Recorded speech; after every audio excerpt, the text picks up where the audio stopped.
Tom Clark's 6M podcast is a Boink Studios production. And now, on with the show.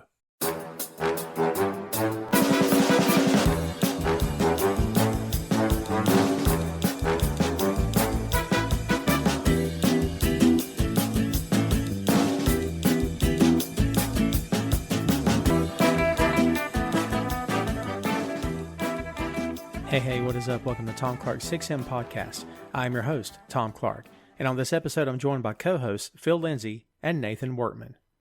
From the world of pop music comes one of the most successful and influential albums of all time, a record that made history, shattered sales records, set the tone for albums that came afterward, and cemented Michael Jackson as one of the greatest recording artists of all time. We're talking about Thriller. Thriller is the sixth studio album by American songwriter and singer Michael Jackson. It was produced by Jackson and Quincy Jones and was released on the Epic record label on November 30th, 1982.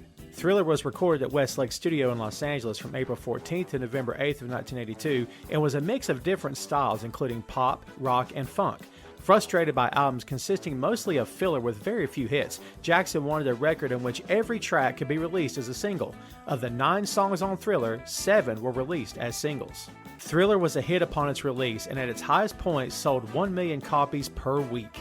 It was the best-selling album in the United States for 2 years, spent a record 37 weeks at number 1 on the Billboard Top 200, and remains on the charts to this day. It is the best-selling album of all time, with sales of 70 million copies worldwide. Thanks to the songwriting, the production, and the star power behind it, Thriller remains a favorite of fans all over the world and is a landmark album that continues to make history. And that's the lowdown on Thriller. The king of pop. It's not someone we've spoken about a whole lot here on the 6M. We did cover him in the greatest albums of the 20th century, the Time Capsule. It's in the archives, kids. Go listen to it. It's a marathon. It's 6.5 hours. But it's good, I think.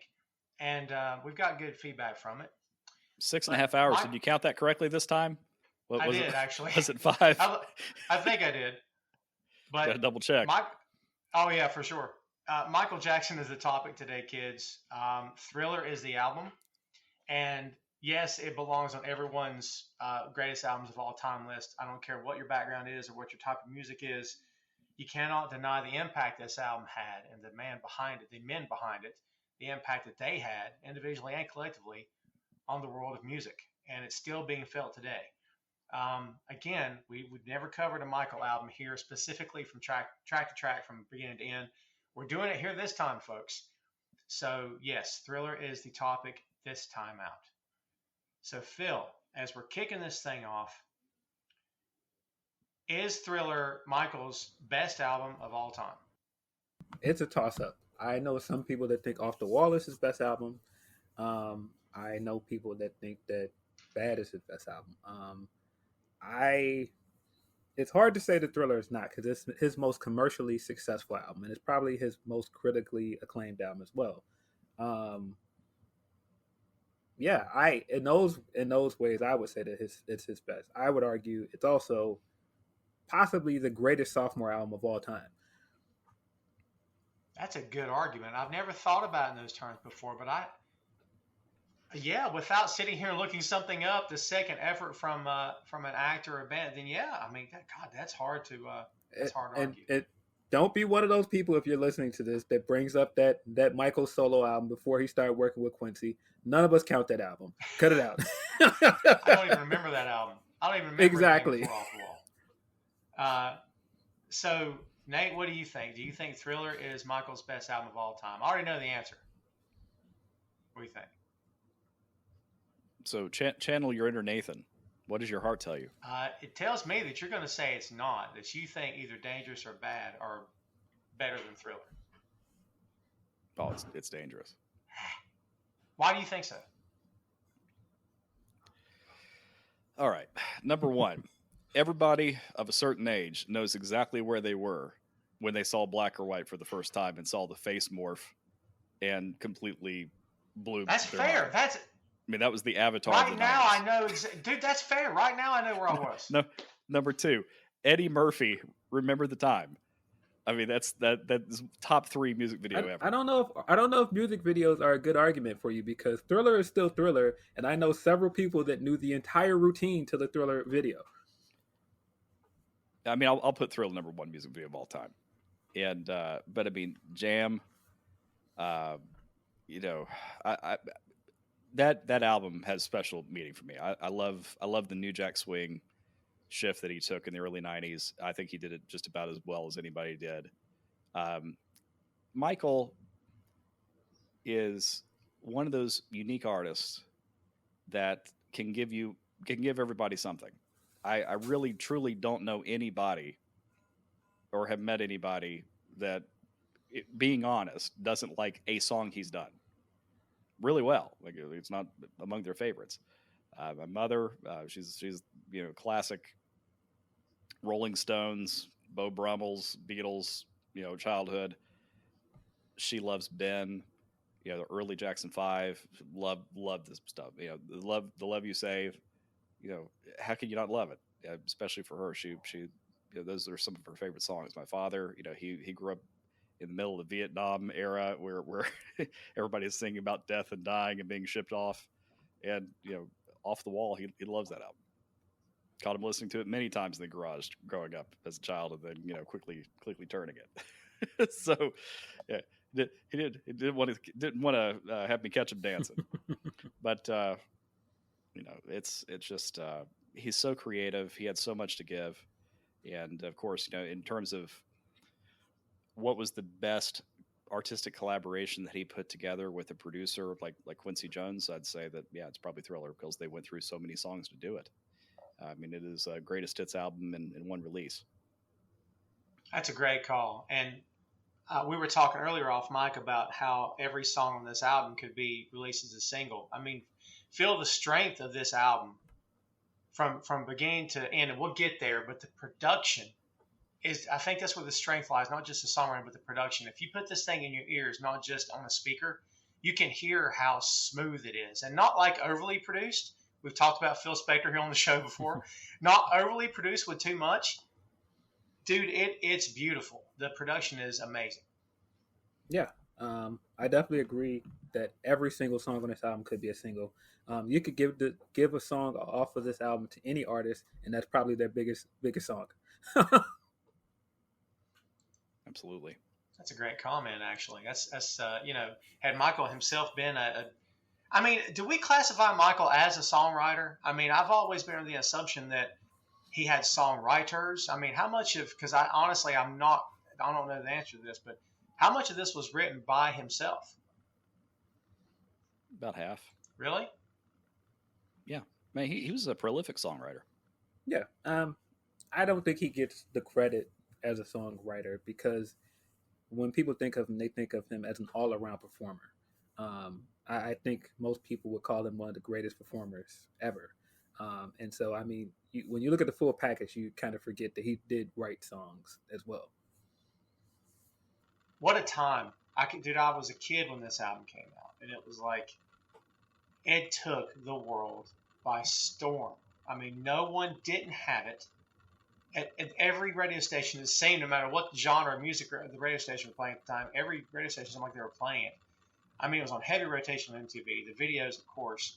I mean, unbelievable the impact this album made. You could probably count on one hand the number of albums that have had any sort of massive worldwide impact as Thriller had. Is this the most, Nathan, I'm struggling for a word here. Impactful may not be it, but the most, like in terms of milestone albums. I mean, it's opinion. A lot of it's opinion unless you look at awards and sales and gold records or whatnot. But what beats this in terms of a milestone, affecting a generation? I mean, culturally significant album. I mean, this thing is huge. It's a monster. That's interesting. I've heard several times this album described as the album that killed disco. And not necessarily because of the timing. I mean, there were a lot of attempts towards the end of the 70s to kill disco, but people were still buying disco. Nobody bought disco after this. And again, there's something here for everybody. If you like R&B, you got it. If you like funk, you got it. If you like rock, you got it. If you like pop, you got it. It's got everything. It's got dance. It's just, again, it's amazing the range he had as a performer. This was much like the White Album for me with the Beatles. It's just, again, how can you not find something on here you like? I don't know. That's a really good point. He does kind of have something for everybody here. I mean, he really got into the rock stuff later. I mean, a little bit here with Beat It, obviously. I mean, Eddie Van Halen on guitar, and then later Slash joined him, and I think he had other guys through the years playing with him. But he had that edge to him, which I think if you're a rock and roll guy, you could respect that. If, like you said, Nathan, if you were into funk, you could respect this album. If you were just in pop, you could respect it. R&B, you could respect it. I mean, there's a little something here for everybody. I mean, I think that's one of the things that makes this guy still so universally beloved, is that he kind of spoke to everybody.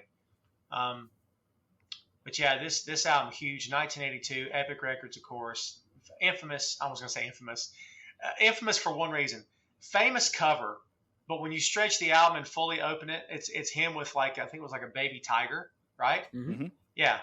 Because I remember looking at the cover when I was a kid going, what's this? Like, no one really knew at the time his fascination with animals.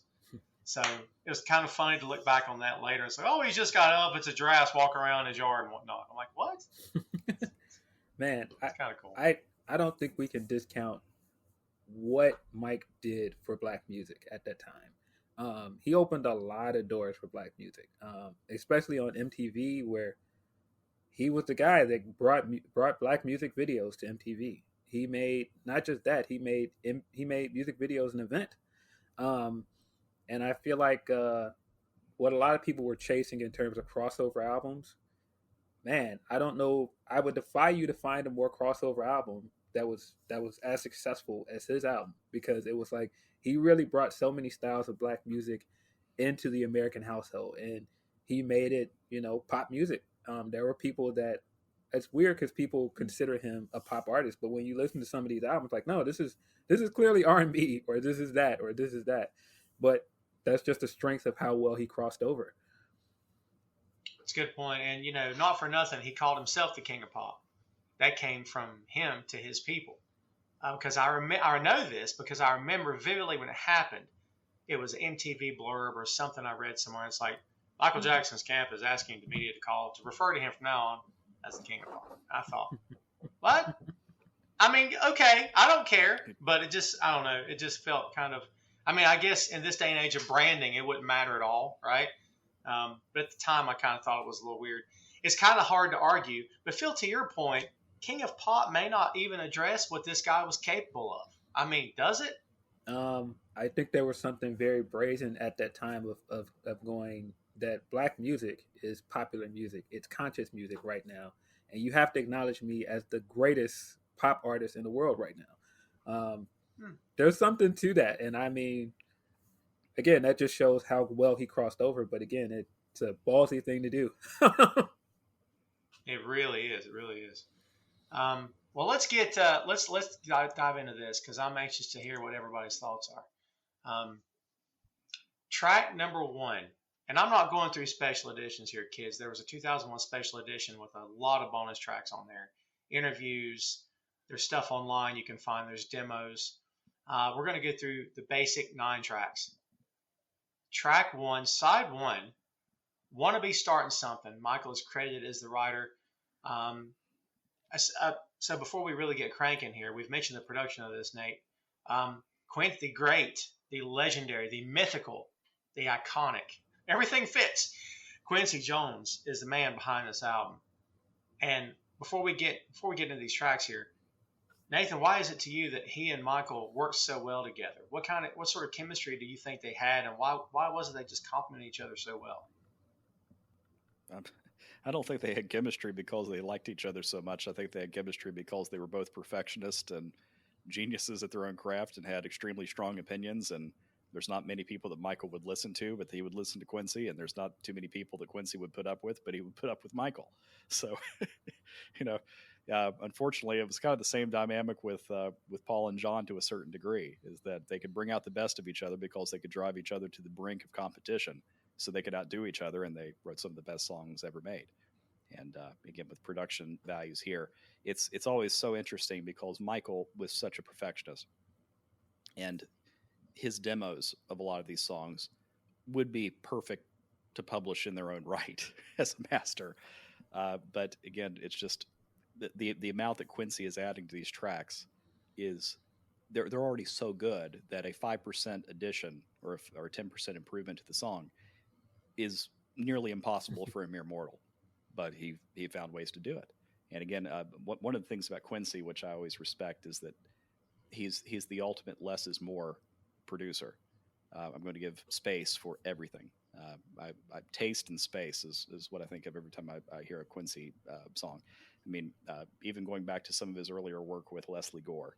A lot of people don't realize that was his first number one, was It's My Party with Leslie Gore. But listen to it close. That song sounds 10 years ahead of anything else that happened in the 60s because of how much atmosphere everything had. And it's not doing it with a wall of sound effect where it's just mesh and noise. It's giving reverb to the drums and giving it a lot of room.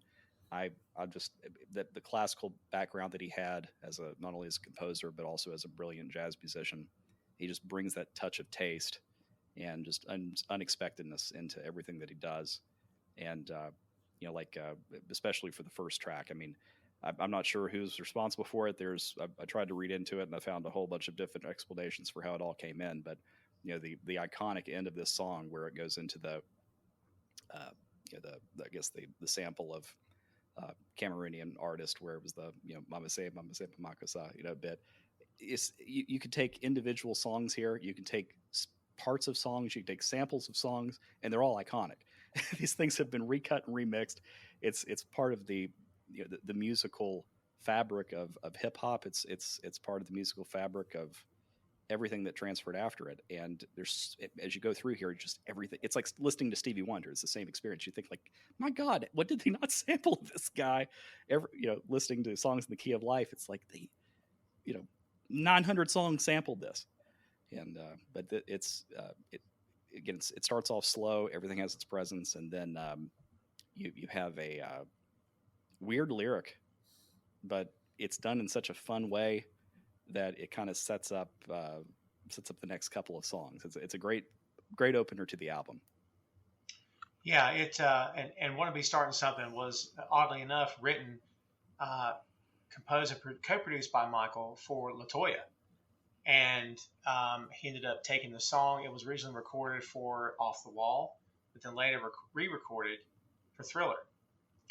Phil, what's your take on this song? What do you think about Want to Be Starting Something? What's your thoughts on it? I really like the song, and it makes so much sense that it was originally supposed to be on Off the Wall, because it sounds like it could have went on Off the Wall. There's maybe 2 or 3 songs on this album that I could easily see on Off the Wall. Because it had the same kind of sound and tone to it. But no, this is Quincy at his best. It's so funny that we just did that Beatles episode. And of course, I think of the Quincy quote from like that most recent interview he did where he was kind of burying everybody. And he called the Beatles non-playing. Quincy buries the world. Playing MFers. And I'm just like, yo. But there's a reason why he felt that way, because the level of musicianship for Quincy is up here and everybody else is down there somewhere. And so him saying that it almost isn't insulting, because of course he's a music snob in some ways. Yeah, good call. What about that? I had never heard that criticism before. But the whole Get Back thing, and we talked about it here briefly on the show before, but that's interesting. I just picture Quincy as like rolling his sleeves up physically in the studio and saying, all right, we got a job to do. Let's get cranking. That's kind of the way I've always pictured him. So it would make sense that he would look at that and go, man, they're just sitting around all day. This sucks. Yeah. I mean, it kind of makes sense. Yeah. If you watch Get Back and you just think of what Quincy is probably like in the studio, Quincy's disciplined. He's in here like, we got a job to do. Let's get this done. The Beatles are messing around. John is, doing whatever. They're like improvising and making, goofy spin-offs of their actual songs and doing all these outtakes. And he's probably looking around like, let's just get this done. What are you guys doing? It's a great way to kick off the album. Of any song that kicks the album off, this one had no video, which is interesting to me, but it still kicked the album off. I can't think of a better way, Nathan, to start this album than this song. I mean, it sets the tone. It lets you know that this kid, at the time, he's a kid still to me. I mean, really, but that he was Little Michael. Everyone knew, oh, he's Little Michael, right? But this was Michael coming of age and coming out to the forefront. Off the Wall took the first step, but this album really propelled him to the stratosphere. I mean, great way to kick off this album for sure. Yeah, like I said, the end, the chant, as it kind of slows down and it bleeds in beautifully to "Baby Be Mine." Yeah. Oh, yeah. Very well done. Well, let's continue with that. Talk to me about "Baby Be Mine." What's your thoughts on this? I mean, you gotta not everything can be right in the middle of your face, right? And be you gotta have a couple of slow numbers as well. But it's a very heartfelt, passionate R&B number. I mean, again, I nothing bad to say about it. It's not necessarily my favorite track on the album, but it needed to be where it needed to be, and again, it sets up the next song well. So this song written by Rod Temperton, who was keyboardist and main songwriter for the funk band Heatwave in the 1970s. So there you go. What was their big hit, Tom? I don't know. Boogie Nights. There you go. I mean, that's the issue here, dude, is that a lot of those 70s, well, not just 70s, but a lot of like a generation or era of bands, you know the song, but you don't know the name of the band. It's kind of where I'm at with that. But yeah, not a bad song. Phil, what do you think about this song, Baby Be Mine? What's your take on it? I really like Baby Be Mine. It's one of my... It's funny to call it a deep cut because it's not really a deep cut. I'm sure if you play this in front of most people, they know the record. So it's kind of hard to call it a deep cut. But it's one of my favorite deep cuts off the album because, I feel like it's one of his best vocal performances on the album. And I feel like just what he brought to it performance-wise just perfectly fits the production to it. I really like the song. There you go. And it is track number 2. No video for this one either. For as many, and as we kick the show off by saying that really all 9 songs are singles, they really are. But no video for that one either. Interesting. Number 3, The Girl Is Mine with Paul McCartney. Now, our Beatles references have come home to roost, folks. Here's the Paul/Michael story. It ain't pretty. And just for full disclosure's sake, there's a whole, because we're going to address it right now, why not? There's a whole bunch of stuff we could talk about with Michael. And everybody listening to this kind of knows what we're talking about. We can get into it. We could air dirty laundry or supposed dirty laundry. We could defend or we could condemn all day long. But does that affect this album? You could. I mean, it depends on what your train of thought is. The opinion of this particular show is no, it doesn't affect this particular album. Now, you can take that or leave it. Go with God, brother. It's up to you. But that's my take as the host, and that's our take as the show here. But there is something to be said about the Paul/Michael debacle. Nathan, let me tell you something. I mean, Paul had every opportunity and to buy the rights to the catalog. And at the last minute, tell me if I'm getting this wrong, because I've heard this for years and read it for years. The last second, good old Michael slides in, buys the whole thing from Paul and Yoko. Tell me why I shouldn't be mad at Michael Jackson. You shouldn't be mad. No, I don't think you should be. Michael paid more than what they were asking for. He paid what they were asking for. And it was Paul's advice. Paul was like, man, you should invest. And he was like, yeah, I'll invest. I got something I got my eye on. See, I argue that. I don't think... Because they were supposedly friends. It wasn't the same after this, right? I don't know if they were enemies. Paul knows better than that. He knows that there is no friends in business. He knows that given how he left a very popular group and how he ran his business after he left that group, he knows better than that. Diss tracks. I mean, if you're going to put it that way. This is a really good song. I'm going to kick this one off. This is a really good song. I don't know how much love this song gets. It's hokey, guilty, silly, yeah. Man, it's good. I'm sorry. That's how I feel. I think it's a good song. It's polished. It sounds really well. And do I walk around listening to it that much? No, I don't. But I listened to it today for the first time in a long time. Yeah, it's a little silly. But, dude, I think it's really good.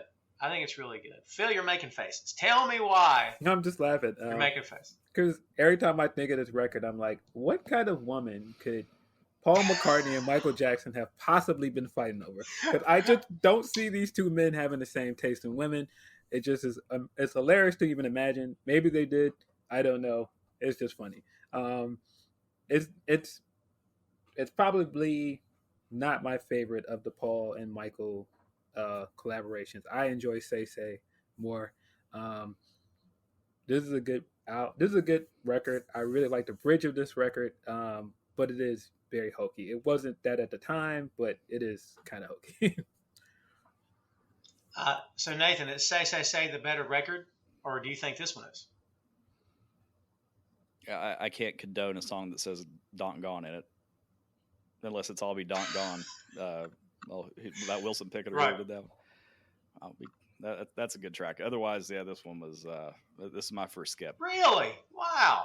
I do The find first, did you hear that? He It's said just- the first skip. Did you hear that? I do find myself skipping it sometimes when I listen Yeah, to this- the album. It's not my favorite song on the album, but it's not a terrible Fair enough. song by any stretch of your imagination. It's still a great song. It's just one of those where I'm like, I could take it or leave it. I mean, if I ever had like a horror film of a kid that was accidentally forgotten at Chuck E. Cheese and had to stay there at night, and this song's playing in the background on repeat, Wow. he's freaking out and crying in the corner. That's that's what I think That's of when I pretty see intense this. there. No, like I said, the bridge is the best part of the song. That with the little, celestial beck and call response, like and harmony that they do with it, like take you anywhere. Like it's that part's great.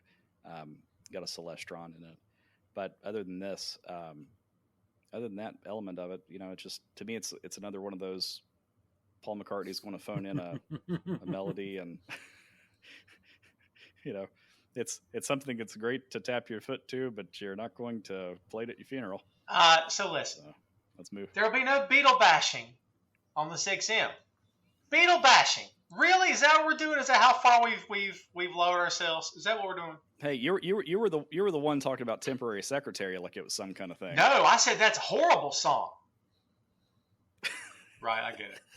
It is a horrible song. The fireman came up I'm with sorry, that it's a song. horrible song. I said it. I don't care. I won't back down. Well, you mentioned the word horror movie. Interesting choice of words, because track 4 is Thriller. No one's skipping this one. If you say you're skipping it, you're lying. Thriller, again, written by Mr. Rod Temperton. Thriller is... Phil, there's a lot going on in this song, but oh my God, is this one of the greatest hooks of all time?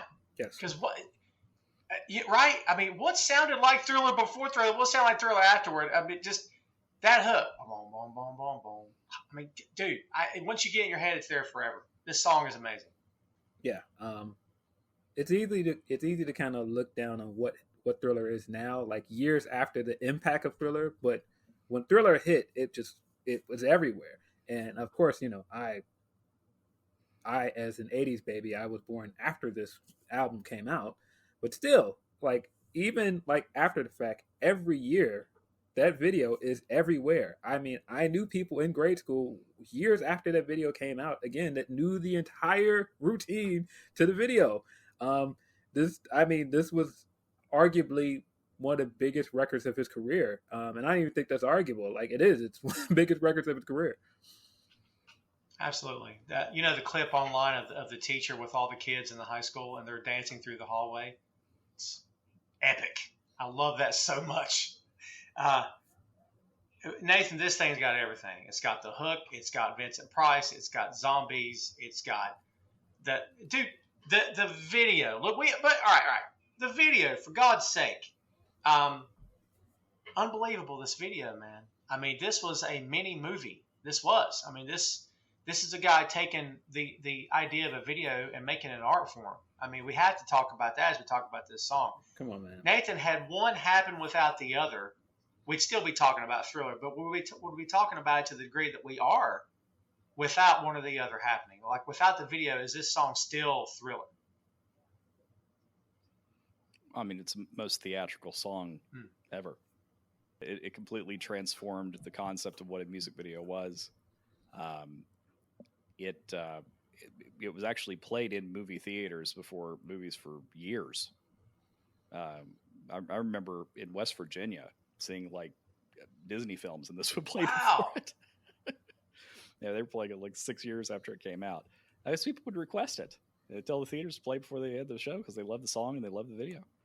And he, my favorite part of the song is the beginning. I mean, that crash from the Roland Jupiter 8 is as iconic of a keyboard introduction of a song as ever existed.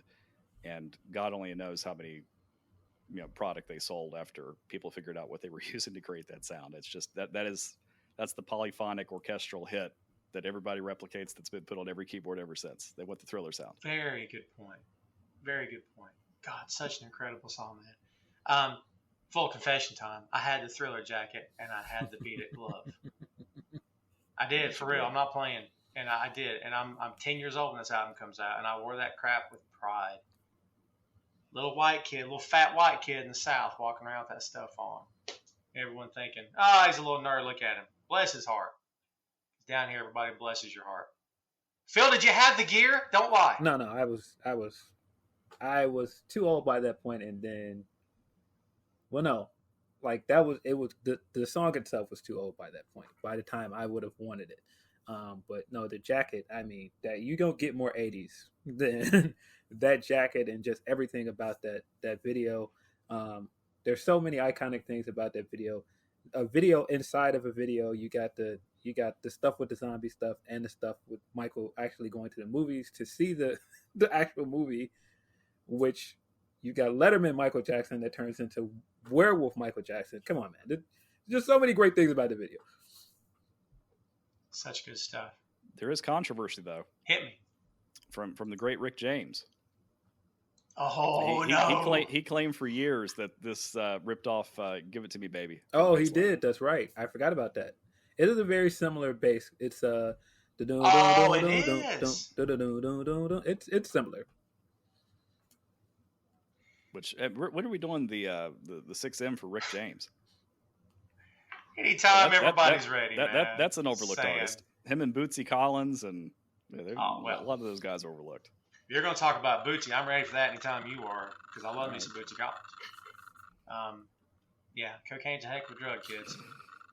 So, yeah, I can hear that. I can hear that. And let's be honest, everything borrows from something else. Nothing's 100% original. We all know that, especially in music. I mean, that's just how it is. But yeah, I don't want to not spend enough time on this song, because this song's important. It's huge. I mean, it's massive. And again, full confession time. As a kid, the zombie Michael terrified me. The makeup, the sunken in face, dude, shut up. I mean, terrified. Legit. I'm like watching the screen through my fingers. This is no lie. And I knew when the change was coming, I just like do that, like sort of cover my eyes and kind of watch the dance routine. I'm like, I can't look at his face. It's horrifying. I mean, he was such a horror fan. I mean, that's what sold it. The addition of Vincent Price. And then you had, was it John Landis directed the video? Is that right? Am I getting the name right? Yep. Yeah, he did a few of them. He did. Yeah. Yeah. I don't want to move on from it too soon. Any last words on this before we move on? Phil, what you got? No, I mean, there's just so many things that you could take from Thriller and what it did for his career, what it did for public consciousness.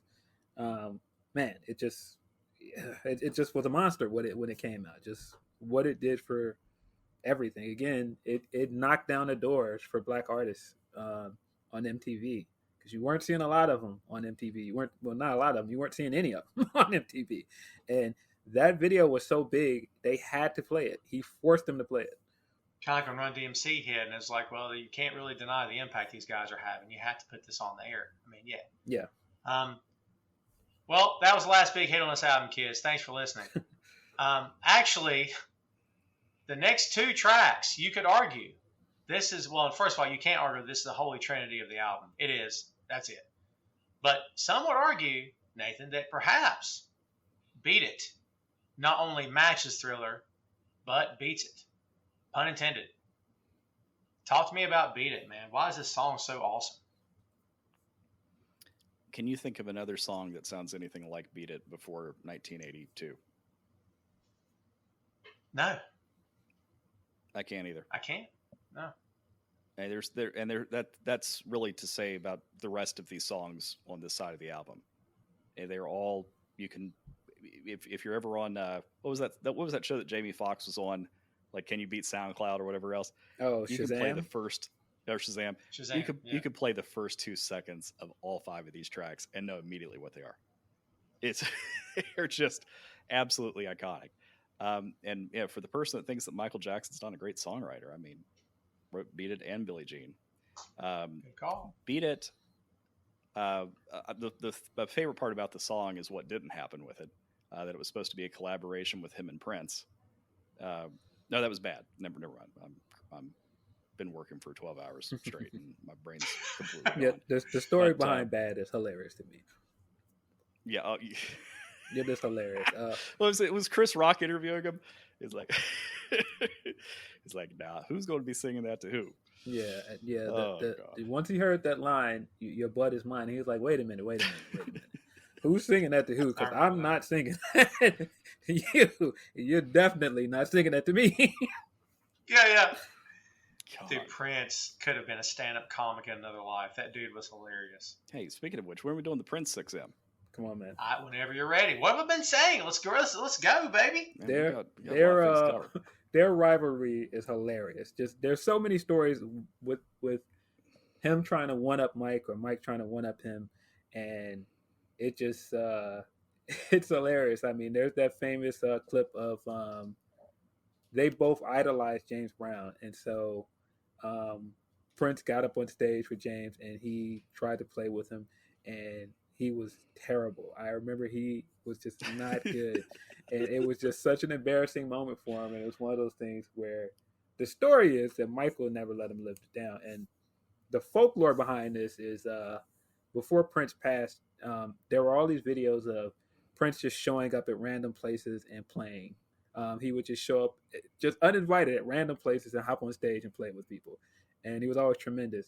And the kind of headcanon folklore behind it is that he was so embarrassed by that day, he would never let that happen again. And he was ready everywhere he went to play. Oh, man. I've seen some of those clips where he just popped on the stage unannounced and just started playing. Yeah, my favorite part's where he tries to take down the street light at the end of the stage and just takes the damn thing out of the crowd. He tried to climb down on the street light, and the street light just kind of falls down and looks like it almost takes out a fan. Yeah. A very embarrassing moment for Prince. A very rare embarrassing moment for Prince. I was going to say very rare. Phil, let's. So I didn't get your take on Beat It. What usually, Phil, I've done albums here before. Nathan and I have too. Usually I'll ask you to pick is this one of your favorites? I don't know if I'm going to do this with either one of you because, man, this album is so good. But, where's Beat It rank for you on this album? It doesn't have to be your favorite, but, it's up there. It has to be, right? I mean, Beat It is incredible. It's hard for me to say Beat It is my favorite because it's one of those songs that just got drummed into our heads.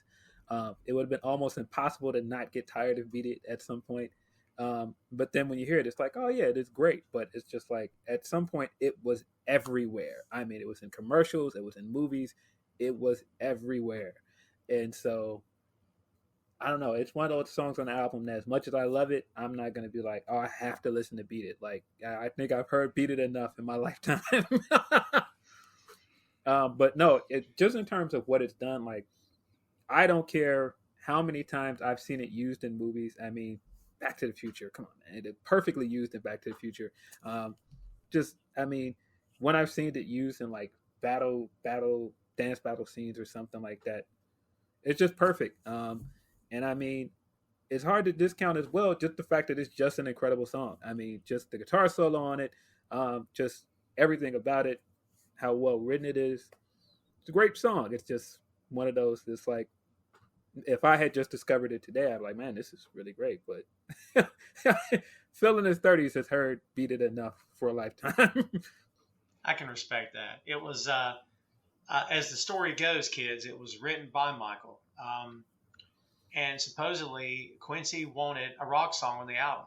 And Michael's version of this was, I wanted to write a song the type of song that I would buy if I were to buy a rock song. I'm like, that kind of makes a lot of sense because it is a good rock song. It doesn't get enough credit for being a good rock song, but it really is. It is. Is it? This could be chalked up as maybe one of the early hybrid rock and hip hop. I would suggest, and I don't think he'll ever get the credit for that, but I think it's got to be one of the earliest ones that I can recall. I can see that. I think because this album and a lot of his albums were considered pop albums, he didn't get the credit he rightfully deserved for making some pretty good rock songs. I mean, like Dirty Diana. I mean, he's had great rock records. They just might not have been labeled as that. Very true. So, Tom, how familiar are you about the pinch hitting here for Eddie Van Halen, how it came about and what happened from it? Hit me. What you got? All right. So they all had an agreement, basically, when they started Van Halen, that they weren't going to do cameo on other people's albums because they were going to keep their sound specific to the band, and they kept that together. But Eddie was in town by himself because the rest of the band was off vacationing or doing something. And he got the phone call from Quincy to come down and potentially record his mic. And he thought that he could get on the album and record without his bandmates knowing about it. So he didn't accept any royalties and did it anonymously, thinking that, thinking he would just blend in, people wouldn't figure out it was Eddie. Because, who has a more distinctive style than Eddie Van Halen, the guitar? And Sure. So then the band, when they found out about it, were ticked off for him for not accepting any royalties. He did a track for free. And he would have been rich just off the royalties from this song alone. Forget Van Halen. I mean, Easy. Yeah. Had he just been a studio musician with credit on the song, oh my God. Yeah. I have to imagine the checks from Beat It are quite substantial because, like I said, it was used everywhere. It was in so many different properties. Yeah. Nah, Eddie, just take that money next time. Don't worry about those other. Who's gonna turn? First of all, who's gonna turn down working with Michael Jackson at that time? Like, come on. Absolutely. Good point. Well, kids, I said it was a holy trinity. There's three, right? Tom Clark's 6M podcast is sponsored in part by Radius Law Group. Every day, Radius helps individuals, families, small businesses, and nonprofit organizations throughout North Carolina, Florida, and Pennsylvania resolve their legal issues by providing effective legal counsel in the areas of estate planning, as well as elder law and Medicaid. Radius Law holds the radical belief that working with a lawyer can indeed be enjoyable. So give them a call at 1-800-519-5667 for more information and tell them that Tom Clark's 6M podcast sent you. Billie Jean. I mean, I'm trying to figure out how to phrase this, but in today's environment of music, and I'm admittedly not as in touch with today's current environment of music, but I don't personally know of how many times I've heard people say, "Oh man, these 3 songs in a row on one album are hits." I mean, we've talked at length about DMX and the records that he broke with his first 3 albums landed consecutively at number 1. No one's done it since then.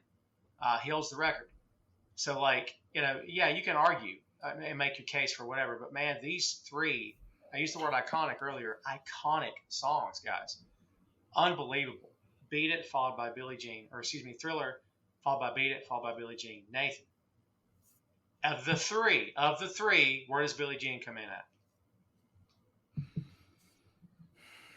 Well, again, the problem with all of these songs is, again, overplay. And which one do you like? I mean, you like the one that sounds newest to you and freshest to you because it's not the one that's been overplayed. So I've heard Thriller probably 25,000 times. I've heard Beat It probably 23,000 times, and I've probably heard this song 20,000 times, so it's my favorite. Well, as long as you're keeping track. Yeah, I knew about this song before anybody else did. It was a hipster thing. But no, the part about this song that I love is the build-up. It's just, as the lyrics are going through and as he's singing, the vocal performance is so desperate and gritty. And then, it's more whining and whining and whining and panting and pleading until it gets extremely strong during the bridge. And then the chorus just kills it. I mean, it's going to level you wherever you're at. If you get a chance, anybody listening, on YouTube, there's a person that publishes how to use home studio equipment at home. So home studio, if you search for that, plus the master tapes for Billie Jean, you'll find his video. I don't want him to get demonetized or delisted for doing it, but he puts up the raw audio track of Michael singing this, and it is absolutely spellbinding. Wow. Just an amazing vocal performance. I was getting ready to say that we haven't really spoke much about his actual vocal. We talked about the production, we talked about the guitar, we talked about the arrangements, but we haven't really spoke much about his actual vocal performance. I mean, this is fresh is the word I'm thinking of. Raw, gritty, but smooth as silk. I mean, this guy had a voice, man. I mean, again, for me to say Michael Jackson was getting enough credit, that's hard. That's hard for a lot of these conversations because, man, he is regarded as one of the greatest of all time. But, like, his vocal performance, man, on this song especially, and on the whole album, I mean, my God. This is the kind of voice that a musician would dream to have, a singer would dream of having, a producer would love to have in the studio in front of him. This guy was so naturally gifted, it's insane to me. It's crazy how good he was. So, yeah. What about this song, Phil?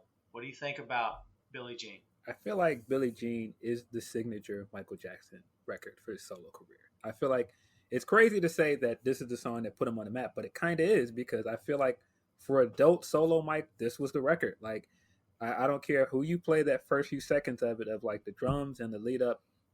It's Michael Jackson. Everything about it. The video of him walking down the street with his jacket over his shoulder with the lights on the street. It's Michael. Him doing the moonwalk for the first time at Motown 25 over this record. Mm-hmm. This was the record that, like I said, really set him apart. It's true. I remember watching that performance as well when I was growing up. It was watched by a lot of people that night. It was mesmerizing. It was so good. Now, who did it better? Michael Jackson with Billie Jean or Madonna with Like a Virgin? I thought you were going to say Billy Ocean. No. I don't know if Billy Ocean gets a 6M. Great singer, but yeah, because some people think that Billy Ocean was the first person to do the moonwalk, not Michael Jackson. I mean, that was who were the brothers that were in Harlem that did all the dancing with Cab Calloway and all back in the 20s and 30s that were just nuts. I have no idea. I can't remember their names, but my God, those guys were they put Fred Astaire to shame. But yeah, I mean, the bass line they obviously stole. I love Nile, but every excuse he's ever given about how this wasn't a direct ripoff of Billie Jean's bullshit. Interesting. Oh, for Like a Virgin? Yeah. No. Yeah, listen to the bass lines together closely. It's wow, now that you say it, you're right. Same timbre, same pacing. You know, yeah. Again, they don't have the exact same melody, but it's very close. At least when Stevie Nicks ripped off Prince, with Stand Back and Little Red Corvette, she gave him half writing credit. So. But yeah, interesting. You know what? I hadn't even thought about that before, but yeah, I can't imagine Michael Jackson's career without this record, though. Like, I feel like again, this was his record. Like, this was the record that really cemented him. Yeah, for sure. Hard to believe that's the three, and we're still not done. How do you get to track 8 or 7 and still have, or excuse me, 6? We're at the track 6, and we still have 3 more, and we've gotten through the top 3 songs, maybe of this guy's career ever. Like, what? But we're still there. Side 2, number 3. We'll get it. Human Nature. It's a slower one. It's more of a ballad. This one, written by Steve Porcaro and John Bettis. Nathan, what's your take on Human Nature? Oh, thank God Toto passed on it. It made a very average Toto song, and it just made an absolutely masterful Michael Jackson number. This is just a haunting song, and because it's not the lyrics aren't happy. You can people interpret it a lot of different ways. I've actually been at a church before that played this during an altar call and had the place in tears. They were playing it as in the sense of what God would say about where the world was, and that's why people were thinking about it, because I mean, the lyrics are incredibly impactful. and his performance is, again, the vocal performance here is just absolutely spellbinding. He's said that before, but I mean, what more can you say about him? This is actually my favorite song off of the album. There's several. I have a mixtape of Michael I've had on my iPhone as my like go-to playlist for years, and this is usually number one on the playlist. Wow. As we said, written by Steve Porcaro, based on a conversation he had with his daughter Heather after a boy pushed her at school. Porcaro said he probably likes you, and it's human nature. Porcaro, as Nathan mentioned, from the band Toto, they've been working on the production of Thriller, but he had not intended for human nature to be used by Michael. But Quincy inadvertently had heard a demo version of the track and thought it would be a great fit for the album. As we've said here on the show before, kids, bands and musicians can come from all walks of life, from different backgrounds. What matters is the respect for the craftsmanship. There's musicians that link up all the time on tracks. Whatnot. You're like, these two guys or these two bands. You're like, no, you don't understand. The respect for the musicianship and the craft outweighs everything else. The dancing, the style of music doesn't really matter. It's the respect level that musicians have for each other. So I think that comes into play here too. Human nature, as Nathan said, Phil, is very haunting. Great. I mean, I was going to say great message, but it is kind of a downer. But how does this song play for you in terms of the whole album? When you said that the middle of the album had the 3 records that are like the best, I kind of disagree because I think the last 3 songs on the album are my favorite songs on the album. Same. And it could be it could be because those 3 songs are the most played songs. But these songs, I feel like they're all of Michael's best vocal performances on the album. I feel like those are when he really sat down like, yeah, I can do this, pop single thing. But at the same time, I am a performer. I am an artist. I can sing well, and I can do all these other things well as well. And I feel like this song is just so good. And you talk about a song that is ingrained in musical culture. I mean, just how many times this thing has been sampled? I mean, I can't hear it without thinking Pharrell in the background saying SWUNV SW. Oh god. Yeah, there's that little part in the I guess it's the pre-chorus where it goes into the that synthesizer portion where it's playing like little droplets that are cascading down the song. It's just beautiful. It's to me it's the same level of a Stevie Wonder composition.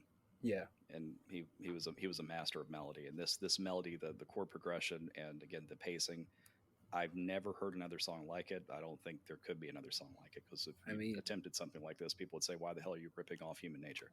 I mean, it's possibly the most well-produced song on the album. It's excellent. There's no doubt about it. It's a really, really good song. And that's me underselling it, actually calling it a really, really good song. But yeah, it is masterful. It's excellent. Yeah, it's very different. I like that he took different turns here. Like the best artists, do you know it's the same guy singing? Sure, but like he dared to take risks. He did things that, like, how many hip hop artists at the time would put a blazing guitar from a I don't want to call it a metal band, but a top rock and roll band in the world at this point. How many guys would even dare to do that? Like, for fear of their contemporaries saying, "What are you doing that for? Like, you're in hip hop or whatever. Stick to what you know." But no, like he's like, I want to do what I want to do. This is fun. I want to make something different, makes an impact. You could argue every song on this album makes a different kind of impact, for sure. Yeah. Pretty Young Thing, PYT. This has been a pro wrestling gimmick. It's been everything. Just the PYT thing alone is a gimmick. So, Phil, let's kick it back off with you. Catchy, toe tapping. This could have been you could argue this could have been the first single from the album. It still would have been well received and still would have knocked it out of the park. I feel like this could have been a single, but I also think the reason why it wasn't chosen as a single is because it could have been a single off the wall. It sounded like what he had already done on that album. And that's not to say it's a knock at it, but it would have fit right at home on that album because it had the same kind of catchy tone to it. But yeah, it's one of my favorite songs on the album. It used to be a ringtone for me for a long time. Just great record, and I mean, just super well produced. Michael is getting you to believe that he would be out in clubs in the 80s talking to women, which I don't believe for a second, Mike, but he got us to believe in that moment because he is just so charismatic and likable on this record. Man, and again, one of those songs that has been sampled tons of times. I mean, I think Kanye West's Good Life sampled this. It's, yeah, it just, this album is just so impactful. Like, so many people have either been inspired by it or you sampled it. You just, man. Pretty Young Thing, Nathan, supposedly was never performed live in concert. But in a rehearsal for the Dangerous World Tour, he sang a small part of the demo version. And for whatever reason, he just never did it live. What's your thoughts on PYT, Pretty Young Thing? I mean, you can't leave the crowd just in a coma, Tom. You can't do it. You got public safety concerns. There's a reason that Elvis had to leave the building. True. All right? You can't hit him with all this and PYT. Very true. You know, the thing is, I love it until I heard Boyz II Men sing it, and they were doing the kind of the fill effects instead of that robotic voice, and then it kind of ruined the song for me because I like their version so much better. The robotic thing, I mean, it didn't age well, but everything else about the track did. No, it's just a great record to me, man. I mean, the robotic thing is the part that Kanye sampled, if I remember correctly. It just fit his sped up, chipmunks sound that he was doing for a long time. But nah, man, PYT is a classic, and it's crazy to think that PYT is a B-side, but it is. It's a B-side. Crazy. You know what would be, I don't want to use the word throwaway track, but like you said, a B-side track for one guy is another guy's number one hit, because it's like, let me record it, let me have this, I'll make $1 million from it, because like, oh my god, it's so good. But yeah, it's excellent.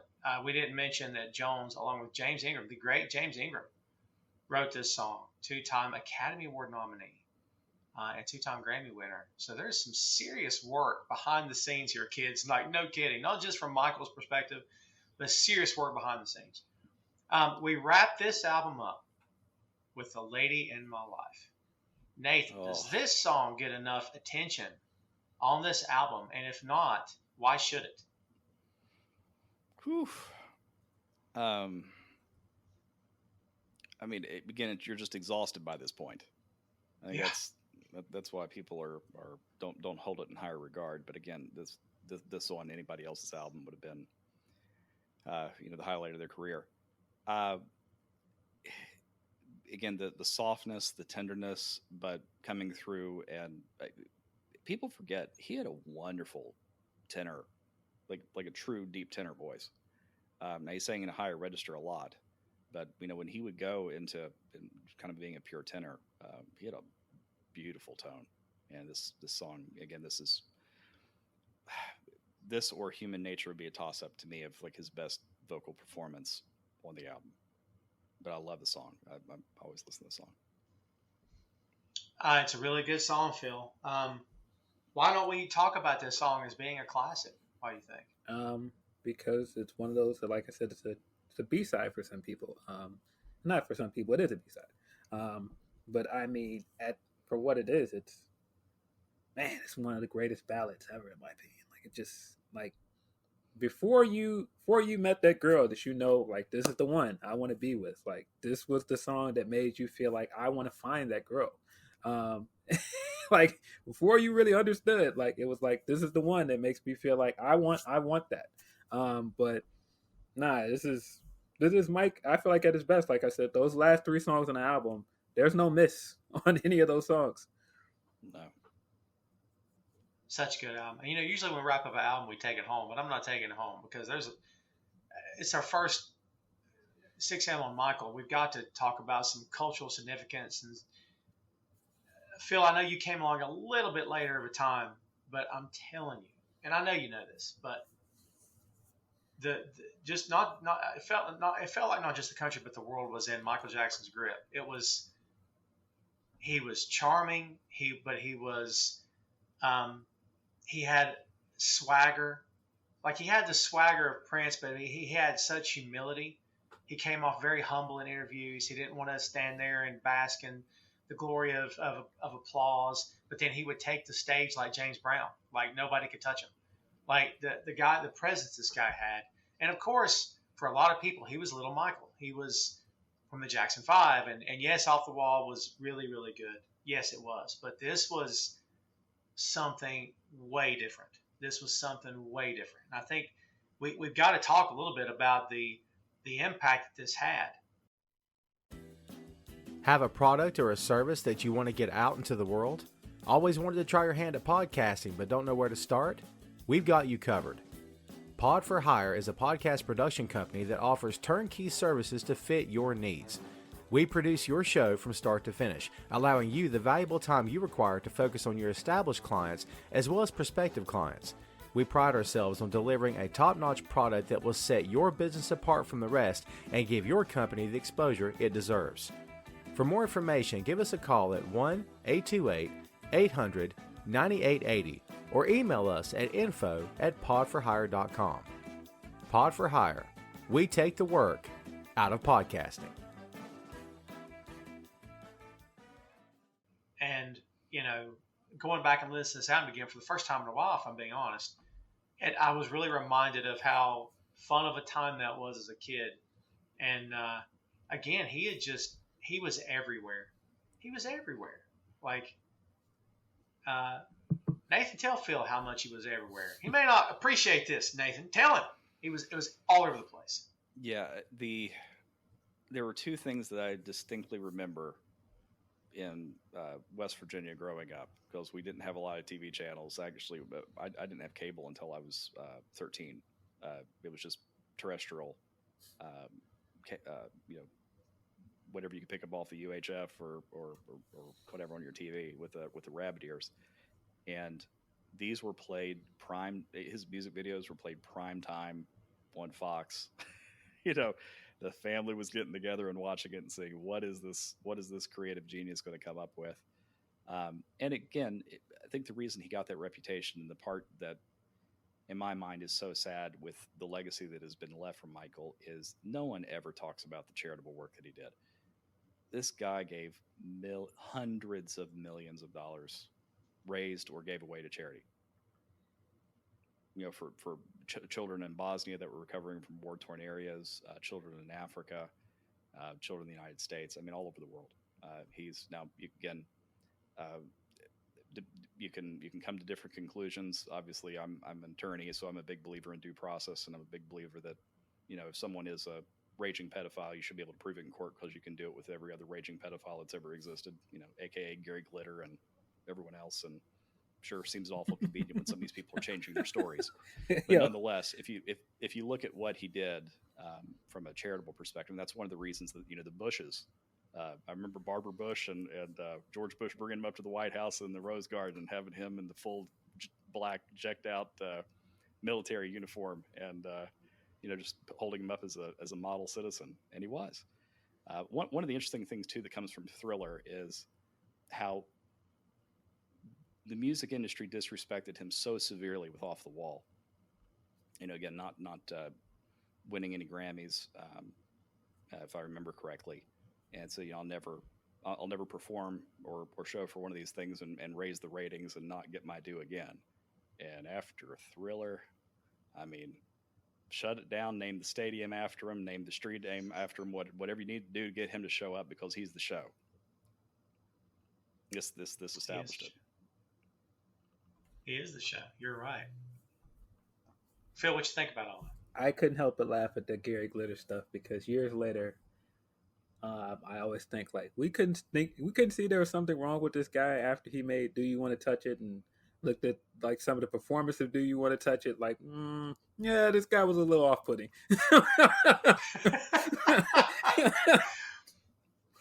But the thing is there too, again, he's obviously a monster, but his band were revolutionary in a lot of ways. Like, it was one of the first bands ever that had two drummers, and that sound was unique. Yeah, especially like Rock and Roll Part 1, Part 2, where you have like both the bass drums going off in syncopation with each other. That is man, ESPN with jock jams.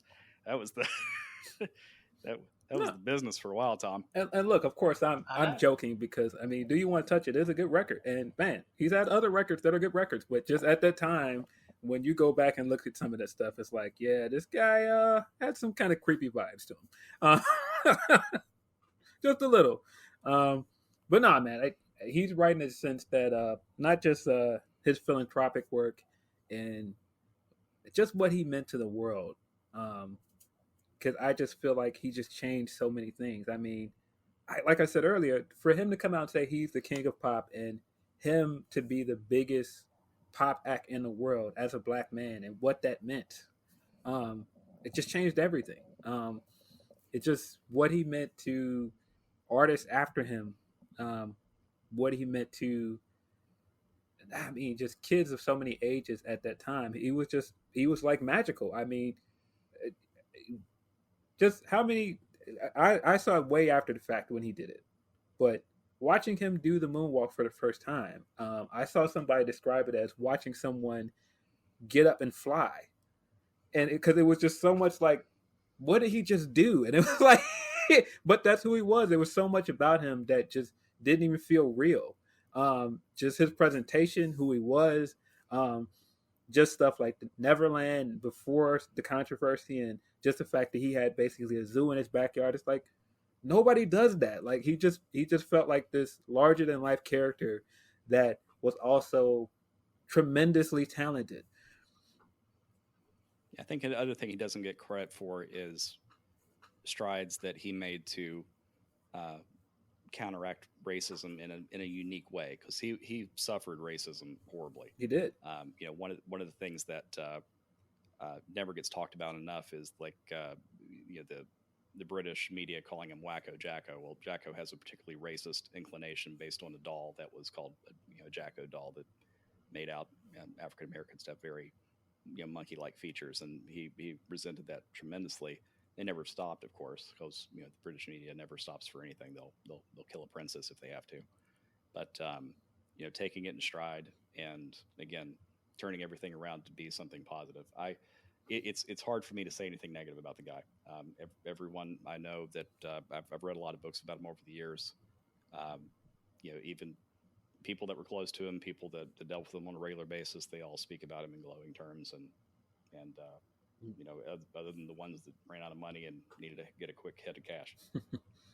No, I mean, he was an easy target, Phil. Can we say that because of his nature and his demeanor? I mean, he was an easy target, wasn't he? I think he became a very easy target at the end because people just saw him as weird, and it's like, what is this guy up to?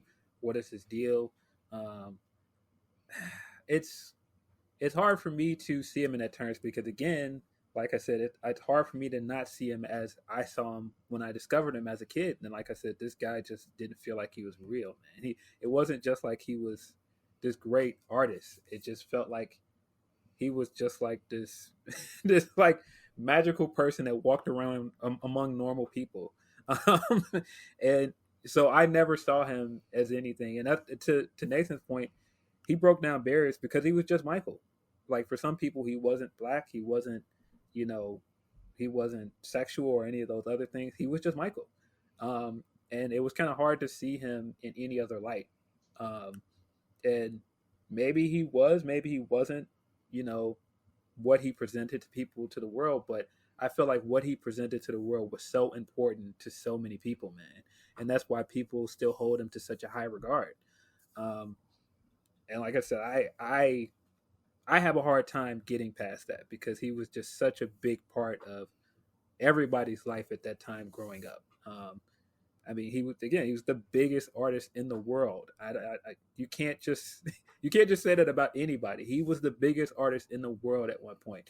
There weren't just any black artists selling out stadiums. That wasn't a thing until he started doing it. Yeah, and one of the things too, directly after Thriller, people forget about We Are the World just because, of course, it's been supplanted by so many other celebrity fundraisers, and of course Queen's iconic performance for their show, was it Farm Aid or Live or Aid. something that they did. Live Aid. Live Aid, yeah. At least it didn't say Kool-Aid. I couldn't remember which aid it was. All right, but that I think read somewhere that it had raised something over like $140 million since its release initially, and it obviously it wasn't just Michael instrumental in that. You had All Night Long. What was it? Lionel Richie. Lionel Richie, yeah, Commodore. So I was going to say he was very instrumental in putting that whole thing together too. But of all the celebrities that are there, Bruce Springsteen, Ray Charles, Cyndi Lauper, all the stars of the day. Anybody have more charisma than Mike? No. And if you want to hear something unbelievable, there's a YouTube video of him doing rehearsals where he's going to be placing himself in different parts of the room, singing the chorus, like 5 or 6 times in a row in different positions and different locations in the mic. Pitch perfect, exact delivery every time. Yeah. No auto tune. Those he had a voice from God. those videos of the rehearsals are so hilarious because you can see him like looking at people out of his side eye when they're singing. He's like, this this is what you guys are listening to. I think that is one of the signs of Michael that people don't pay attention to, that he was kind of shady. Like the way, not shady in the sense that he was a shady figure, but the way he threw shade at people was hilarious. He's standing in a rehearsal looking at other people singing. He's like, all right, that's good. I guess. If you watch that video, you can tell who phoned it in. They even phoned it in during the video. Like Springsteen oversang. I'm sorry. My God. Yeah. He did. Oh my God. But like Huey Lewis brought the right level, like the right intensity, and Springsteen way overdid it. And there was somebody who, I don't think she had a solo in the song, but she had shades on and she's just barely moving and barely singing during the chorus. And I can't remember who it is, but I'm like, what are you doing here? Like, you collecting a paycheck? Yeah. There's this whole collection of videos that went up on Twitter at one point of Michael Jackson being petty to people, and it is hilarious. It is hilarious. I have to look for it, but there's so many things of him just doing things that are like, yeah, you couldn't imagine this guy doing it, but it was just so funny. Have you ever seen the one where he's rehearsing for a concert and his music director is playing the wrong song or not stopping the song early enough, and he's ad-libbing, "What you going to do? You're fired. Oh, Get yes. out of here." Wow. It's a breakdown. I love it. Yeah, it's a breakdown. Hey, job's gone. Yep. It's a breakdown. God, I love it. I gotta look that up now. I've never seen He's this. essentially telling this guy he's going to get fired while doing the ad-libs for this thing. It's hilarious. Yeah. That's awesome. Of all the weird, people that are in USA for Africa, I have to say the one that looks the most out of place is Waylon Jennings. I mean, was he was he just in town that day and they told him to come on, or what? I mean, which one of these things is not like the other? I know, right? And what's funny is everyone in that video was in their gear from whatever they were known for at the time. Like if Springsteen wore the certain thing, he wore the certain thing in the video. They all wore their certain stuff. It was like wrestlers. They all had their different gear on. It was so funny. It's true. Yeah, Dan Aykroyd. Oh God! I forgot about him even being in it. That's right. Yeah. There, Kenny Rogers. I think he actually has a like a vignette or a solo with a couple of. I think he does. Yeah. Now I want to go see this again. Yeah, Bette Midler, I know, has a little bit of a highlight section for her. Sheila E., man, she was in about everything back then. Mm-hmm, she was. But yeah, it's an interesting track. Yeah, but man, you'll notice that when it's his turn, the camera starts at his feet and pans up. It's like all these other guys were the opening act. This is what we're here for. And it's true because he owned that song. So, but he's Michael. He owned everything for sure. No, you don't phone it in. He didn't come from an upbringing where we phoned it in. If you listen to those early Jackson 5 records and how hard he's singing on some of these records, and just no, you don't do that. No, you had to be precise. Their dad would not let them go any other way. You had to go hard or not at all. You better get it right, or Dad's gonna get the belt. That's what I'm saying, because those are the stories, man. He was like a drill sergeant to those kids. Those are the stories, but it also just paints the picture of what you had to be at that time if you were black. If you were black, you had to be so much better than your average person to get a deal or to be noticed. And their dad knew that. And I mean, that's not to justify what Joe was doing, but he understood that, look, if we're going to do this, you have to be better than the average person. You cannot be like them. You can't just get by. I mean, it's maybe akin to what Jackie Robinson was told. You can't just be a good ball player. You have to be the best. And you can't react. When they hate on you, you better keep your mouth shut. Don't react. Exactly. You can't. If you're the first black person to do anything, you have to do it extremely well, because you cannot give them any excuse to not give you your due. And man, if that says anything about Michael Jackson as an artist, to be what he was and the top artist in the world, you couldn't just come half-assed. You just couldn't. It's true. Yeah, I mean, and we could sing his praises all day, because I mean, I didn't want us to end the show without talking about the man himself, because again, we've never covered him here before.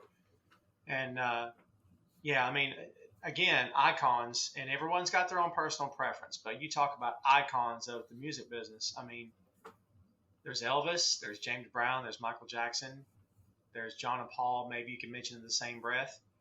But there's not many. I mean, you can have, I've got my favorites, cool. But when you talk about landmark artists, landmark record sales, landmark cultural impact, I don't think you're talking more than 10 people, if that many. Am I wrong? No, I don't. I would probably throw Bowie on that list too, but there's not many. No, I don't think anybody's ever going to top the numbers that Thriller hit either, in terms of album sales. That just selling records is just not the same business anymore. I don't think anybody's going to hit those kind of numbers again. That's a good point. Well, publishing's changed too to a place that you can't make for that kind of money. No, exactly. Publishing like you could at that time, but this gets a lot of this gets into personal taste. But in terms of just raw celebrity power, has there ever been a bigger celebrity than Michael Jackson? I mean, at some Michael point, Jordan. maybe, Jordan. but I mean, at some point, 75% of the world knows who you are, if not more. I mean, he was just as recognizable as the Pope. Maybe more recognizable in a lot of places. Just amazing how much reach he had, and there was always these little pockets of celebrity around which make me laugh, like how Lionel Richie has somehow maintained to be popular in Iraq, like for decades and decades. Like they still play him in the charts up there, but people just like him there. They have other bands that don't make it in America, but they make it in Australia or Malaysia or weird places. He made it every place. If they show up in Mars, it'd be a hit there. It's just unbelievable. Yeah, I mean, it's you talk about what it did. I mean, it broke records. I mean, it shattered Beatle records for sure, in terms of number of weeks spent in certain spots, like number one or whatever. But it was, I mean, and every publication worth its weight has always listed this in the top 10, sometimes in number one in terms of, greatest albums of all time. I mean, it's hard to argue that, honestly. I mean, it's, the accolades that this thing racked up are just legendary. I mean, the amount of gold records, you could probably fill a house. I'm sure he did. Filled his house with it. I mean, certified. Listen, listen. I'm only going to tell you the countries. It's insane. The number of countries. Certification. United States certified 34 times platinum. 34 times platinum. Like what? Yeah. I mean, I can't even wrap my head around that. Yeah, there are artists that would be lucky if they went diamond. Triple diamond it's ridiculous. Nobody just does that. Yeah, 70,000 copies worldwide. Actually, 70 million copies worldwide. Try to wrap your head around that. I mean, I had to double check the numbers to make sure it's right. Like, what? Whew. That is unreal, dude. I can't even get my head around that. But as you know, Phil to Nathan's point, the record industry has changed. It's probably impossible to have this kind of impact now, the way things are, because you could become a celebrity online in a month and sell downloads, and it is the same, but it's not the same. I mean, maybe that's why there will never be another Michael Jackson, is because of that. If only because of that, because and plus the fact you can't ever repeat this what this guy did because he was legendary. But like that's why there'll never be another Michael Jackson. I mean, I don't know. Maybe I'll be proven wrong. Right? Yeah, I don't. Well, you didn't have a Seems lot of impossible. platforms, right? Like you got minimal number of channels, you got minimal number of publications, minimal number of magazines, especially 70s and 80s. And guess who's on the cover of National Enquirer every week? Guess Weekly World Daily, People Magazine, you know, you name it. He was always in the news, always getting covers, always releasing something on TV, always specials around him, always on the radio. He was ubiquitous. I mean, I don't know that you could ever, but with all the content options now, I don't know that one person could ever consolidate that much interest. But for a time, he was definitely the biggest star in the world for 15 to 20 year period. Spent more weeks at number one on the Billboard Top 200 than any other album in history. Yeah, yeah. I don't think anybody will top that. I mean, for our generation, well, this isn't really our generation, my generation anymore. But for this generation, I think like for the biggest artist for them is probably Beyonce, and Beyonce doesn't come even close to what Michael was. No, not at all. Yeah, I mean it's insane. Again, cultural significance, cultural impact. What this guy did behind the scenes, what he did on camera. I mean everything in between. Just so much he contributed. Um, you know, I'm going to say the words. It's a shame he's gone, and it is. However, looking back on the way things were going for him, I kind of wonder what would things have looked like had he not left as soon as he did. Like, how would things have turned out? Because they were after him all the time, and like, you know, he was still loved around the world because he was still selling out arenas and stadiums around the world, even at the midst of all the controversy. He was still selling out. But like, I just wonder, never to suggest someone's better off not here, kids, but I just wonder, would his life have been hell had he lived? Would it have been every single day he's persecuted? Every single day they're after him. He can't look at his phone. He can't turn on the TV. He can't walk out his front door for fear of helicopters. I mean, what? I just can't imagine being that insanely famous and being that beleaguered by the world, the press, always coming after you. It couldn't have been any kind of quality life, Phil. I mean, how could that have been any kind of quality existence for the guy? Yeah. I think one of the most terribly sad things about his passing is that, when I was speaking very glowingly about him, I said that he seemed inhuman. He seemed like he was larger and brighter than any of us. And it humanized him immediately. Just knowing that he had a drug issue, for example, it was just like Mike having an addiction to pain meds. It just seems like it just seemed like it was so beneath him. Like, And I mean, even stuff like his passing, and then people talking and about him highly and praising him again. It just almost felt like, well, you guys hated him months ago.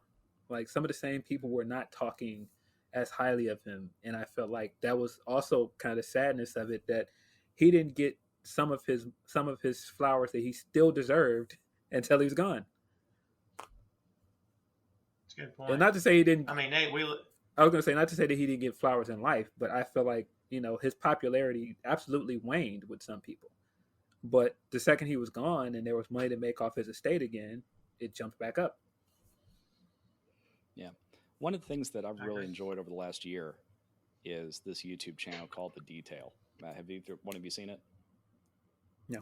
It's basically a 24/7 documentary channel where they have different, I'm sure they have several content producers on there, but they make like little 20-minute to 60-minute documentaries about different points in Michael Jackson's career, or like year summaries, like 1987 summary, 1988 summary. They're very fair. they're factual. They don't editorialize. They just show, hey, this was what was going on, and it's fun to relive it. I've enjoyed so much over the last year getting to see those and kind of go back to childhood and see the ads that he was in so many ads too. I mean, such a great businessman, and did such a great job managing his brand. But it was fun to see. So anybody that if you're a fan, that's definitely a channel to look up. And I don't want to wrap this up without also mentioning the fact that in this day and age, as we record this, mental health has really come to the forefront. It's no longer something that you have to hide, no longer something that you have to be ashamed of. We encourage people to come forward. I get therapy all the time, and I'm not ashamed to admit that. A lot of people do. It helps. I mean, it depends on who you are, what your situation is. But I'm telling you, I look at Michael's situation like I know the guy, never met the guy, right? But the number of plastic surgeries, the number of things he did to himself and to his appearance change and stuff with his parents. Was there something on? I don't know. It always seemed like he was dealing with something. Always seemed like there was something there. Maybe nothing horrible, but enough that mentally he was going through hell. And maybe he was just in a situation where he couldn't talk about it, where he couldn't bring it to the forefront, where he was ashamed, or, I mean, I don't know. There are a lot of stuff's been said about that family over the years, right? I guess what I'm getting at is, had Michael been hot and alive and in his prime right now, his ending may not come the way it did then, because now, again, you can reach out, you can get help. No one frowns on it. No one, oh, so-and-so's in the headlines because they went to talk to a therapist. No, it's not. These days, we're encouraging people to get help. So, Phil, I always ask myself, had Michael been Michael now, would he have the ending? It's impossible to know, but it kind of feels like maybe a little bit better environment for him to get help if he needed it. Maybe. I mean, just the fact that he's been gone for, how long it's been? That was 2015? I think so. God, has it been that long? Yeah, I think so. It's been. Yeah, but just the fact that he's been gone this long is 2009. Oh, wow, I was way off. 2009. But yeah, that's a long time to be gone, and then, man, just I can't imagine it's easy for anybody to spend as much time in the entertainment business as he did.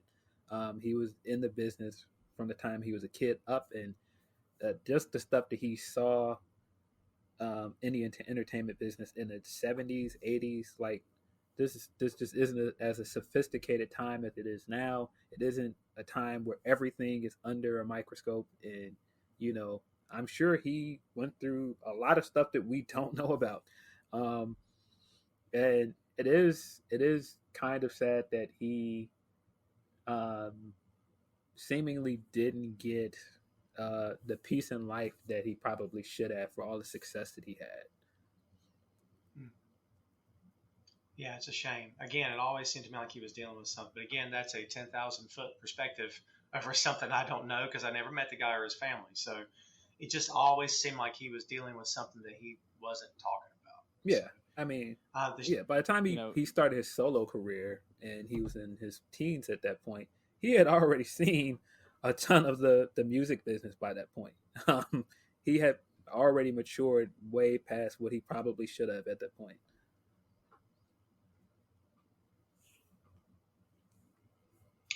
Nathan, he was by far the most talented member of his family. I mean, and that was a talented family, not to disparage anybody here, but, he came out head and shoulders above the rest of them for sure.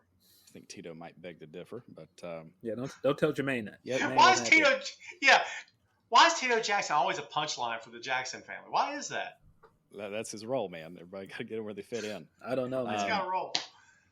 Latoya. Yeah, he, again, it's interesting to see the little bit of a rivalry that went in, and I'm sure if we're going to cover some other albums like Bad or Dangerous, we'll get into this as well. But Janet had a tear, and yes, there was one point where she could legitimately claim biggest female pop star on the planet. And I agree. People forget about what was it? Oh God, what's his name? He's a producer. Jermaine Dupri. Didn't he go through bankruptcy trying to win her over? spend all of his money, go bankrupt trying to get her to marry him. Yeah. Oh god. I mean, but it's Janet, Miss Jackson, if you're nasty. She was amazing back in the day. What have you done for me lately? Oh my god. Come on, man. Rhythm Nation. Yeah. If is an amazing album, by the way. That's an amazing album. So I mean, good. is that the most talented family ever? Might be. I mean, you got the weigh-ins. I'm just saying. Yeah, that's a legitimate point. It might be.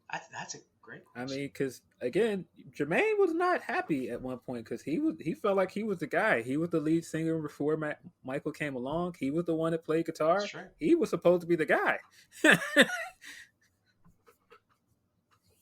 Very true. Yeah. And his solo career has always meant trivialized, where I thought he had several good albums, and he was at opportunity as a solo artist. It's kind of a goofy album cover. Some of his album covers. Well, some of the Jacksons stuff, like their later music videos, like the one where they all turn into a rainbow thing for. Can you feel it? Yeah, God, that thing is something else. But Good song. I think it's. I'm looking it up here in my list of albums. Yeah, it's My Name Is Jermaine. That cover's hilarious. But just the title's hilarious. I'm sorry. He was a talented bass player. Frankly, I think he's good. Yeah. I didn't mean to leave out Janet. I love Janet. Are you kidding? Yeah, but that whole family, man. I'm telling you, not to be with the shovel digging up demons or problems here, but I'm telling you, there's something there. I don't know what it is. I'm not saying. I mean, but there's something that whole family been dealing with, man. I mean, Joe, there's something. They're from Gary, Indiana. Have you met many people from Gary? That's a fair point. That's a very fair point. Still the most famous people to ever step out of Gary, Indiana. Of course. So, of course. Well, kids, there you have it. Again, first time we've covered Michael extensively here on the show. I don't think it'll be the last. I thoroughly enjoyed this. I enjoyed this actually better than I thought I would, to be straight. But no, I dig this. Hopefully y'all did too. So, Nate, let's take this thing home, my friend. Give me your last word on Thriller.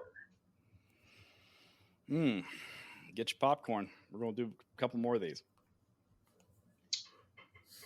That all you got? Come on now, give me something better than that. That's the best thing that's come out of Thriller in like the last 10 years was that Michael Jackson's like the popcorn meme now. Like as soon as there's some drama, like him eating the popcorn in the theater, that's an iconic meme. That's got a good point. I can't argue that. Just like got the big smile on his face, like just waiting for somebody to get hit.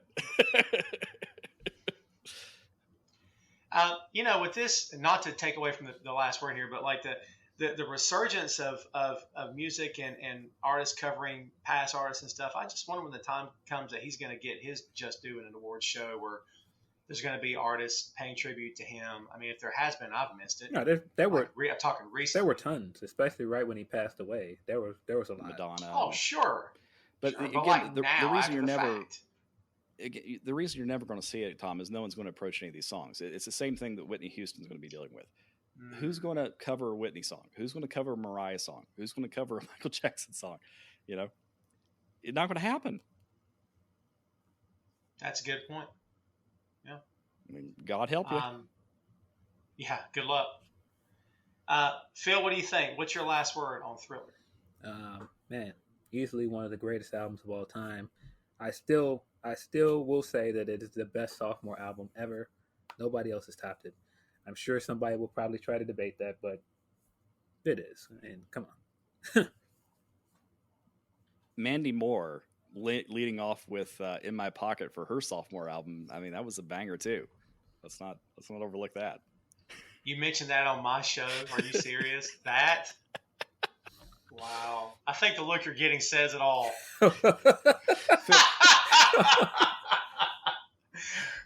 Oh man. Phil's face right now is like you just publicly shamed yourself. Hey, man. Yeah. Oh yeah. No, man. If you want to let everybody know you're a big Mandy Moore fan, you know, that's the move. He's not making it. He's not making it his problem, Nick. I'm just saying, it's Hey. your problem now. It's your cross to bear. Mandy, if you're listening, you know, keep smiling and don't ever stop singing. You got a beautiful voice. Keep your head up. Keep your head up, Mandy. Absolutely. It'll be all right. I never thought I'd end this particular show with "Keep your head up, Mandy." We got you. There you have it, kids. That's Thriller. As the guys said, my distinguished guest, the panel of the 6M. Yes, one of the greatest albums of all time. It's never going to be forgotten, nor should it ever. This thing had impact. The word impact defines this album for me. I think I said the words culturally significant and cultural impact means, because it does. It goes far beyond music. I mean, this album united people of different creeds, colors, ethnicities. I mean, everybody who was anybody had this album. And I'm telling you, as a dude living in the South, people of all colors had that album, of all walks of life, and everyone loved it. There wasn't you can't listen to that because someone said, no. That didn't matter to anybody, because everyone knew when it's good, it's good. And we're not going to argue with that. This album is amazing. And again, how many artists in our time or in any time could ever claim to have that kind of power? Unbelievable. There's more to come, kids. Stay tuned for that. Again, it's not the last time we'll cover Michael. But for right now, that is Thriller. Hey, thanks for listening to the show. Check out our social media on Twitter, Facebook, and Instagram at 6M Podcast. We'll see you next time.